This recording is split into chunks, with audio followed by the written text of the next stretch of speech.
Hello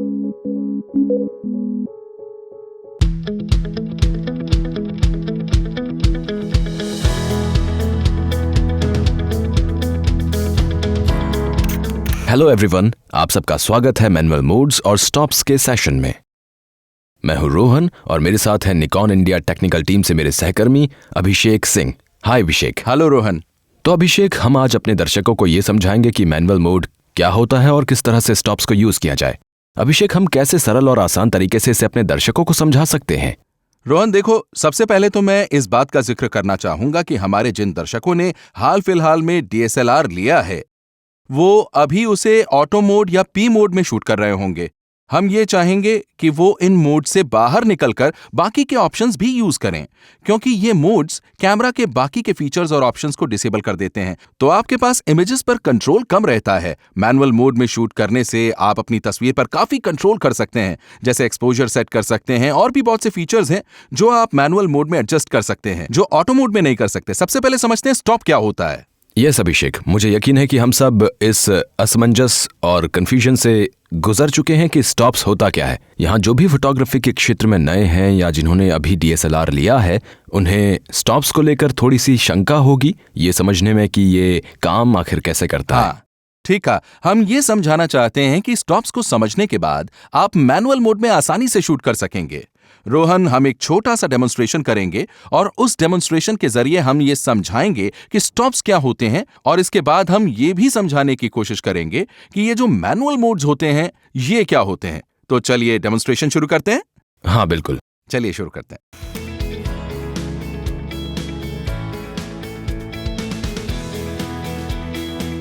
तो stops के बारे में इलिस्ट्रेट करने के लिए हमारे पास है ये सुंदर चित्र।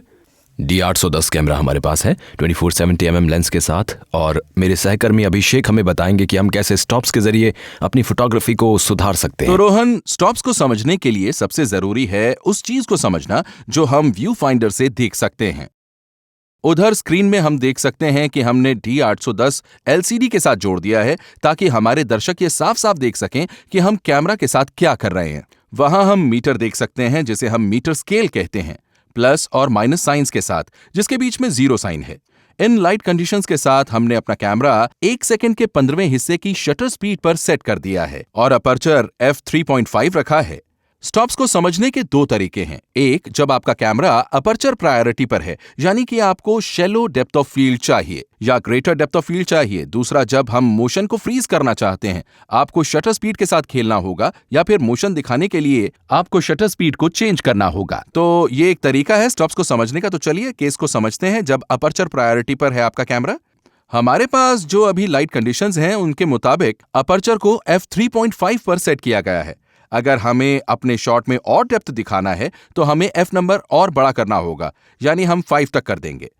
ओके, जब हम ऐसा करते हैं और शटर स्पीड को फिक्स कर देते हैं, जो कि सेकंड के 15वें हिस्से पर फिक्स्ड है, तो हमारा मीटर स्केल को नेगेटिव साइड पर लेकर जाता है। हाँ, हम उसे नेगेटिव साइड पर जाते हुए देख सकते हैं। तो मतलब कि जब भी कैमरा एक स्टॉप नीचे या एक स्टॉप ऊपर जाता है पॉजिटिव की तरफ, तो एक्चुअली ये हो रहा है कि कैमरा दरअसल तस्वीर को एक स्टॉप ओवर एक्सपोज कर रहा है और दुगनी लाइट को कैमरा के अंदर जाने दे रहा है। दुगनी लाइट को अंदर जाने दे रहा है। हाँ, और जब भी हम एक स्टॉप नीचे करते हैं नेगेटिव साइड की तरफ, तो ये आधी लाइट को कैमरा के अंदर जाने दे रहा है। इस तरीके से समझें तो सबके लिए समझना आसान है और पिक्चर शूट करते समय यूज करना आसान है। तो क्यों नहीं हम कुछ तस्वीरें लेते हैं ताकि हमारे दर्शक एक उदाहरण सहित इसे अच्छे से समझ लें, उनको ये और क्लियर हो जाए। तो हम यहाँ ये कर रहे हैं कि इस सब्जेक्ट पर फोकस कर रहे हैं और ये देख सकते हैं कि ये 1 स्टॉप अंडर एक्सपोज्ड है। देखते हैं कि इसकी तस्वीर कैसी आती है। तो देखिए, आपको ये मिलता है। टेक्निकली ये 1 स्टॉप अंडर एक्सपोज्ड तस्वीर है।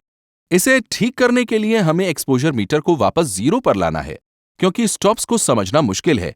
आप इसे ऐसे समझ सकते हैं कि जब भी आप डायल को रोटेट करते हैं तो आप देखेंगे कि 3 क्लिक्स का मतलब होता है 1 फुल स्टॉप और 1 क्लिक का मतलब होता है 3rd स्टॉप। तो मैं ये करूंगा कि मैं डायल को 3 स्टॉप्स तक घुमाऊंगा, क्योंकि आप ये देख सकते हैं कि ये एक फुल स्टॉप है, तो मुझे डायल को 3 बार घुमाना होगा इसे 0 तक लाने के लिए। तो मैं अपर्चर को वाइड कर दूंगा f नंबर को कम करके। ये 2/3 स्टॉप, 1/3 स्टॉप और ये है 1 फुल स्टॉप। अब अगर आपको फिक्स्ड अपर्चर पर काम करना है तो क्या करें? हमारे पास है f5 और आपको f5 फिक्स रखना है क्योंकि आपको कुछ डेप्थ चाहिए अपनी तस्वीर में। यह करने के लिए आपके पास दो तरीके हैं इसे ठीक करने के लिए और एक्सपोजर को 0 पर लाने के लिए। एक है शटर स्पीड को एडजस्ट करना और दूसरा है ISO। ISO को हम बाद में डिस्कस करेंगे। देखते हैं कि शटर स्पीड को कैसे बदल सकते हैं। मैं इसे घुमाता हूं। 2/3, 1/3 स्टॉप और 1 फुल स्टॉप। सेकंड के 8वें हिस्से पर f5 पर मुझे मिल रही है एक प्रॉपर एक्सपोज तस्वीर। अगर हमें शटर स्पीड को 1/50 पर रखना है और f वैल्यू को 4 पर रखना है तो क्या करें? इस कैमरा सेटिंग में और इस लाइट कंडीशन में कैमरा हमें 2 स्टॉप अंडर एक्सपोज दे रहा है। तो इसे ठीक कैसे करें?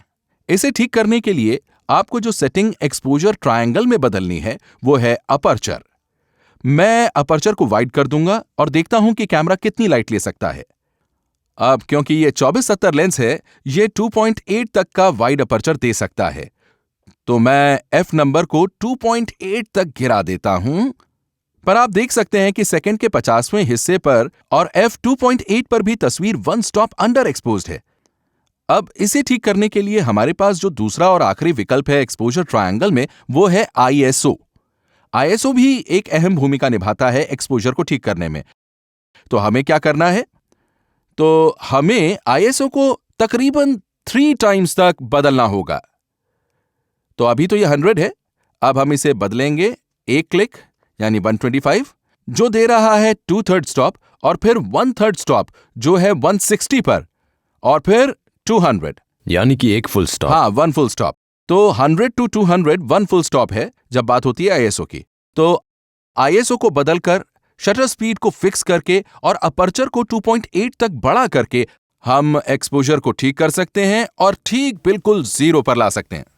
तो अपने दर्शकों को इसका निष्कर्ष देते हुए हम बोल सकते हैं कि प्रायोरिटी पर एक्सपोजर ट्रायंगल का जो भी पैरामीटर है उसे कांस्टेंट मानते हुए हमारे पास और भी विकल्प हैं एक्सपोजर को लाइट कंडीशंस के अनुसार ठीक करने के लिए या कोई भी परिस्थिति जिसमें हमारे दर्शक शूट कर रहे होंगे। एग्जैक्टली। तो चलिए इस पर्टिकुलर सेटिंग में सब्जेक्ट को शूट करके देखते हैं।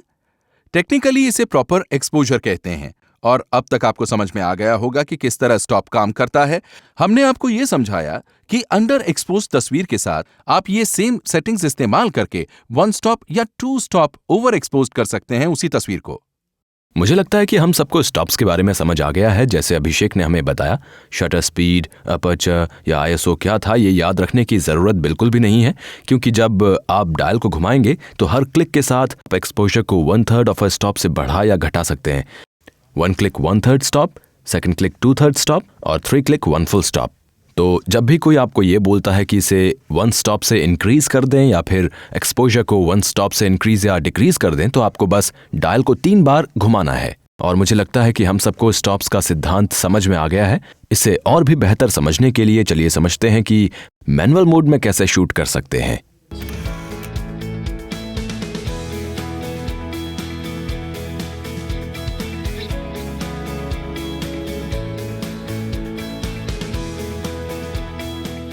अब तक आप समझ चुके हैं कि स्टॉप्स कैसे काम करते हैं। अब समझते हैं हम मैनुअल मोड में शूट कैसे कर सकते हैं। हमारे साथ त्रिदिशा है, तो चलिए समझते हैं मैनुअल मोड के साथ कैसे काम किया जाता है। अब रोहन अलग अलग एक्सपोजर सेटिंग्स में तस्वीरें लेंगे।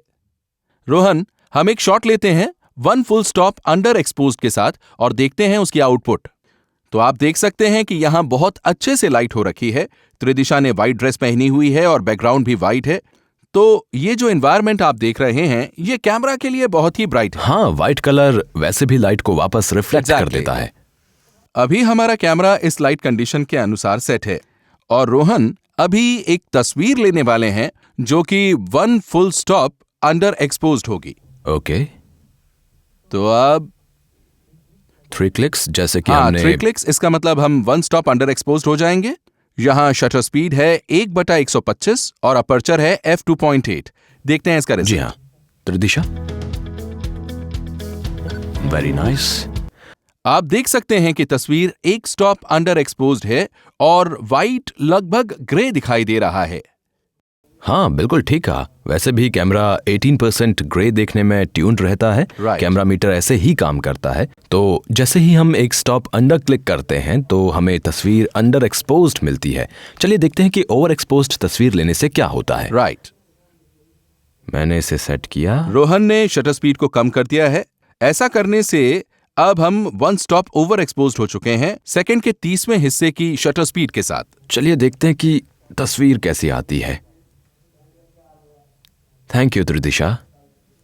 अब आप देख सकते हैं कि तस्वीर के ब्राइटेस्ट हिस्से में जैसे कि त्रिदिशा की ड्रेस की सारी डिटेल्स छिप गई हैं और सारी डिटेल्स वॉश्ड आउट हो चुकी हैं। स्किन भी काफी लाइट को रिफ्लेक्ट कर रही है।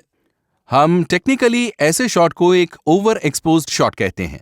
इसे ठीक करने के लिए आप याद करिए उन 3 क्लिक्स को, क्योंकि हमारी तस्वीर एक स्टॉप ओवर एक्सपोज्ड है। तो हम शटर स्पीड को बदलकर मीटर को दोबारा 0 पर लाएंगे एक टेक्निकली एक्सपोज्ड शॉट के लिए। तो चलिए इस लाइटिंग कंडीशन में एक शॉट लेते हैं। तो हमारे पास अब अच्छी डिटेल्स आ गई हैं, बालों की, त्रिदिशा की ड्रेस की भी। जब आप मीटर को 0 पर ले आते हैं लाइट कंडीशंस के अनुसार तो वो है एक करेक्ट एक्सपोजर। तो ये सब था स्टॉप्स के बारे में। अब अपने अगले सेशन में हम एक्सपोजर मीटरिंग के बारे में बात करने वाले हैं। एक्सपोजर मीटरिंग आपको मैनुअल मोड में एक स्टेप आगे ले जाता है और अगर आप मैनुअल मोड यूज करना चाहते हैं तो ये समझना बहुत जरूरी है और हम ये देखेंगे अगले सेशन में। तो रोहन, अब हमारे ग्राहक मैनुअल मोड को इस्तेमाल करने में ज्यादा कॉन्फिडेंट होंगे, तस्वीरों पर कंट्रोल होगा, ऑटो मोड से बाहर निकलेंगे और मुझे ये भी लगता है कि ये टिप्स उनके काम आएंगे। तो ये था हमारा स्टॉप्स का एपिसोड। अगले सेशन तक निकॉन बडीज अभिषेक और रोहन को इजाजत दीजिए।